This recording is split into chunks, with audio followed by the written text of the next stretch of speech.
Matt was pretty much your typical boy next door, and always fun-loving, always happy. He was into sports, but in his early teenage years, he started to change a little bit, and we suspected that he was using some kind of drugs. I mean, we figured it was probably marijuana. We didn't really know if it was anything else, but I guess as a few years went by, he would sort of just have episodes where he really wasn't himself at all. Pills for him were accessible. He would either steal whatever he could find here in the house, or, I know that he would go to parties and look in medicine cabinets and steal from other people.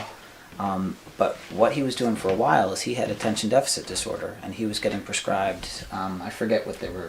Adderall. Adderall. Mm-hmm. And he would actively trade Adderall with other kids. He didn't care to take Adderall that much, but other kids wanted those, so he would trade them like currency. Because they abuse them Percocets, too. yeah. Yeah, he's using pain pills. And I remember being relieved, thinking, oh, well, that's something we can deal with.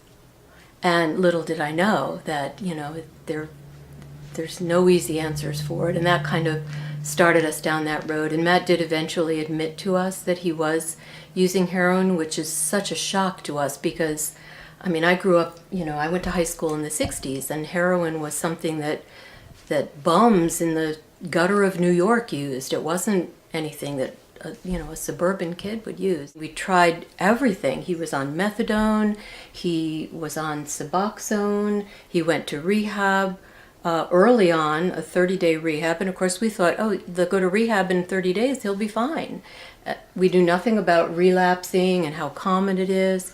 We learned a tremendous amount, and it completely changed our attitude. We knew it wasn't a character flaw. It wasn't no willpower. He could not stop. One day she went to his apartment and he didn't answer. Something's wrong. He's not answering the door. But his car was there, so I knew he was there. So I ended up breaking the lock on the door. I just kept shoving myself into it and broke the lock on the door, and I found him. He was just sitting on the couch, leaned back kind of, and his eyes were sort of half closed, as if he had just kind of fallen asleep, which I guess is what happened. But I saw the remnants of the heroin there. There were no needles, so I think at that point he was probably just snorting it at that point. So I called 911, and then I called my husband and called Dave, and they were able to come before they took him away, and so we all had a little moment with him. But people always tell me that they were so sorry that I had to be the one to find him, but I always sort of felt lucky because I get to sit with him for a couple of minutes and hold his hand and say goodbye.